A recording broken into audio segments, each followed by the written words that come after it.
So after all, it didn't take long.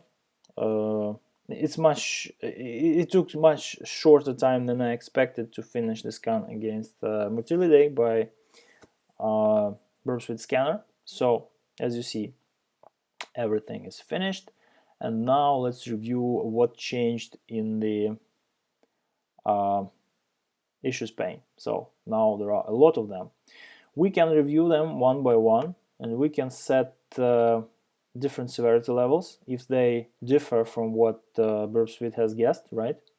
So we can like mark everything as false positive if we like, and we can change the confidence level as well. So from here we see that there are multiple cross-site scripting vulnerabilities reported, 30 entry points. Okay, and that's pretty much expected, yeah, from a vulnerable piece of code, the code that is vulnerable by design. And let's see what we can do about it. Yeah, so all these issues can be exported in some form, right? So we select all of them and report selected issues in XML or HTML form. Why XML? You can use that for your own report generation tools that many penetration testers design or adopt to speed up this, I would say, not the most interesting and inspiring part of our job. Just to see how it looks like in the HTML, let's go through this and save it as burp report 2 in the wizard, and let's see that, yeah, it didn't take much time to generate. And then I'll just open it for review. Yeah, so this pretty neat looking report is quite large. Yeah, so normally for a less vulnerable web application you would see much less vulnerabilities, but you see everything is hypertext, and you can browse the issues. You can see the excerpts. You can include full requests and responses here, but I've chosen only representative portions of those inputs and outputs while going through the wizard. So as you see, yeah, there are just signs of those SQL injections here, for example. Yeah, so this should be verified manually before generating the final report, but still, we have verified that. Yeah, so username is totally vulnerable to SQL injection, and we have bypassed the authentication by it. So this is how it looks like. Burpsuite, of course, has many modules, many extensions that integrate it with the penetration testing collaboration toolkits. Yeah, many of them. And yeah, export to XML can make this report available for integration into any other product. So enough on reporting. Let's now take an XSS, yeah, of a sort, like one of those confirmed ones, right? Preferably something in page parameter, because it's the most it has the most potential for exploitation. Yeah, so if you have something in injectable into URL, okay, like here we see, right, it is possible to just craft the XSS payload and send it as a shortened URL to the target. Okay, so yeah, let's try to do that. Let's take this request and send it to repeater. What do we have here? Pressing go, rendering will not, I think, execute JavaScript for us, but in the raw output we can search for alert and see that, yeah, it's present at 6 different places, and according to syntax highlight, we have at least 3 entries in the actual HTML output, right? So how can we verify that? First of all, let me introduce you to automatic proxy rewrites. Yeah, so we can match and replace something. The XSS in Google Chrome will not work unless we explicitly instruct it to disable XSS protection. So why we do that? Just to see that, yeah, it's reflected, and if we use a less secure browser, it will be compromised. Okay, so let's just uncheck this here and go back to repeater and go send it the request again and see the request in the browser, right?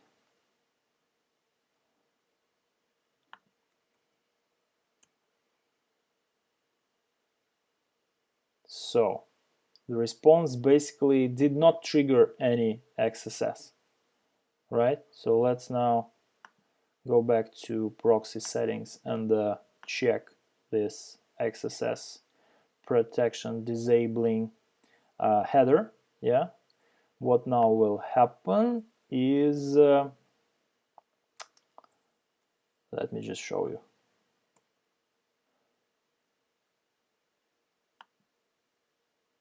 Yeah, you see now XSS is triggered at least five times, right?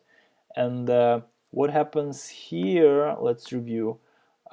We see the request that contains XSS payload, a pretty simple one, and we see original response that came back to the proxy, and we see auto-modified response that is different by adding this particular HTTP header that disables XSS. Why doing that? First of all, to generalize over the situation, right? Because we never know what browser version victim has. Yeah, so Firefox most probably will be compromised by this simple payload. Chrome and Safari and anything based on WebKit most probably will not be compromised. And Internet Explorer and Edge are edge cases. Yeah, so these are pretty much undocumented. And second of all, even with Chrome, even with Edge, even with Safari, the most secure browsers, you always can avoid detection and circumvent XSS filtering. So again, relying on the client side for protection is not enough and should be avoided. This is a false thinking. Yeah, so this is like a fundamental fallacy. It should be avoided at any cost, and in this way we basically just see what happens when we interoperate with the server side and do not rely on the client side protection.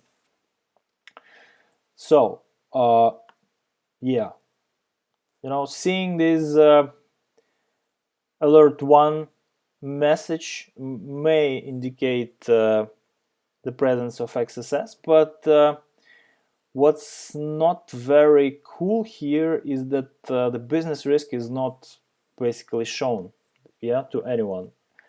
And I already mentioned most probably that XSS is pretty much underrated, yeah, in the wild, and it has to be dealt with in some other way to show the risk, to demonstrate that giving these pop-ups is not all that can happen. Yeah, and for that you can of course use Beef, which is quite an interesting tool, but it's more for exploitation.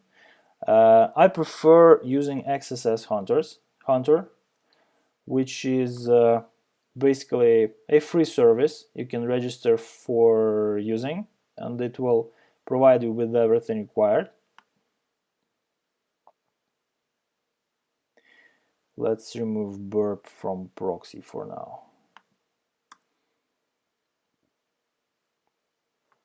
Okay. Am I logged in? I don't think so. Oh, it looks like I'm not, so I'm not a robot man. Oh, I hate this. But for a tool like this, I think it's essential. Okay, so what do we have here? Here we have like my previous collection of different XSS attempts. So let's generate some. Yeah. So what can we use? First of all, we go to payloads, and yeah, everything that's listed here is some form of like delivering that request that it will come back to XSS Hunter for the so-called callback, right? So it will be just triggering the further action, right? The actual payload is a large JavaScript file, the library that is loaded by this payload into the browser, and it performs, let's call it evidence collection. Okay, so let's use just this, the smallest one, right? And let's put it here, right, to the page.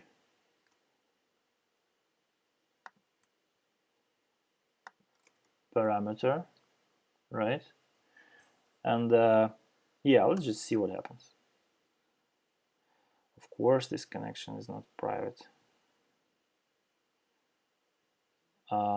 Most probably nothing happened because we didn't use our XSS protection disabling rewrites. So let's do that again.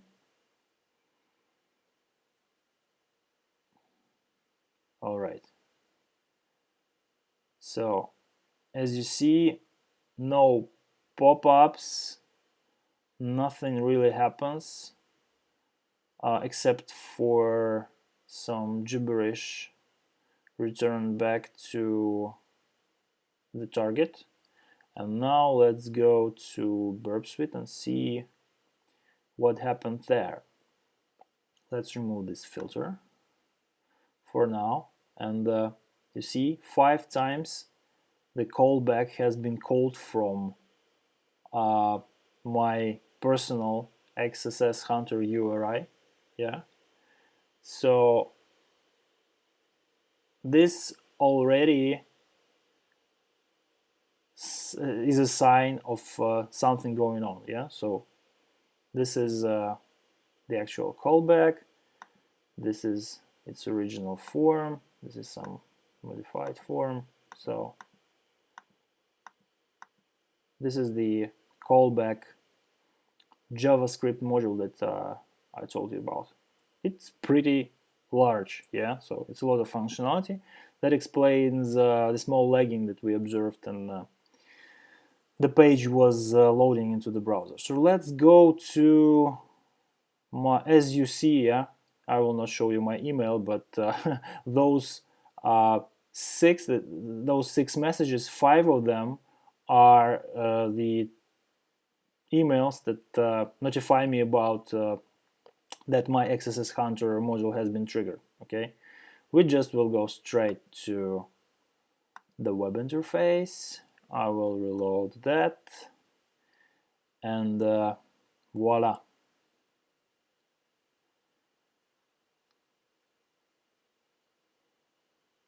It takes some time to load, but you can, yeah, see that, and I hope it gives you an idea about what can be done. Basically, in the full report for each XSS Hunter trigger, we see full HTML code, of course, we can the URL used, we can the origin of execution, we can see the client IP address. The referer is absent, we did that directly. The victim user agent is here. The cookies, including everything set for that specific domain, right, will be here. The whole DOM model is sent back,